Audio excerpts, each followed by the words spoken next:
സയ്യിദ് അലവി മാലിക്കി മക്കയ്ക്ക് ശേഷം ആഗോള സുന്നി മുസ്ലിങ്ങൾ ഏറെ ആദരിക്കുന്ന വ്യക്തിത്വത്തിന് ഉടമയാണ് Sheikh Habib Umar bin Hafeel. Kanthapuram AP Aboobacker Musliyar Sheikh ഹബീബിനെ ഫോണിൽ വിളിച്ചാണ് നിമിഷപ്രിയയുടെ മോചനത്തിനായി ഇടപെടണമെന്ന് അഭ്യർത്ഥിച്ചത്. ഷൈഖ് ഹമീദ് ഉമറിന്റെ നിർദ്ദേശപ്രകാരം മറ്റൊരു സൂഫി വര്യന്റെ മകൻ യമനിലെ ദമാറിലെത്തി തലാലിന്റെ ബന്ധുക്കളുമായി സംസാരിച്ചിരുന്നു. ആ ഇടപെടലാണ് ഫലം കണ്ടത്.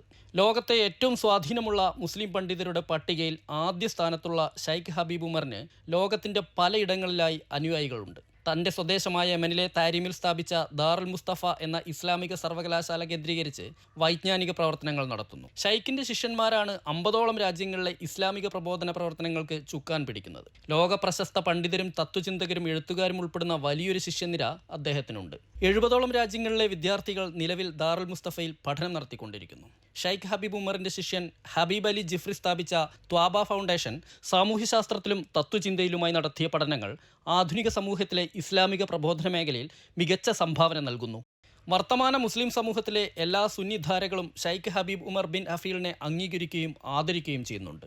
IS, അൽ ഖ്വയ്ദ പോലുള്ള അതിതീവ്ര ഗ്രൂപ്പുകളും അവരുടെ ആശയ സ്വാധീനമുള്ളവരും മാത്രമാണ് ഷൈഖ് ഹബീബ് ഉമർ എന്ന ലോക മുസ്ലിം നേതാവിനെ അംഗീകരിക്കാത്തവർ. ഭീകരവാദ ഗ്രൂപ്പുകളുടെ ആക്രമണങ്ങളിൽ നിന്ന് തലനാരിഴയ്ക്ക് രക്ഷപ്പെട്ടയാളാണ് ഈ സൂഫി വര്യൻ. കാന്തപുരം AP അബൂബക്കർ മുസ്ലിയാർ, സയ്യിദ് ഇബ്രാഹിം ഖലീൽ ബുഖാരി തുടങ്ങിയ മലയാളി പണ്ഡിതരുമായി ആത്മബന്ധം പുലർത്തുന്ന ഷൈഖ് ഹബീബ് ഉമർ പലതവണ കേരളത്തിൽ വന്നിട്ടുണ്ട്.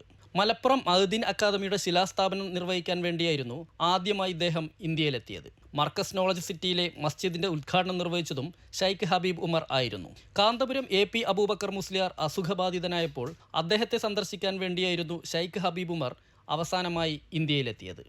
S Vinesh Kumar, Amrita news, Kozhikode.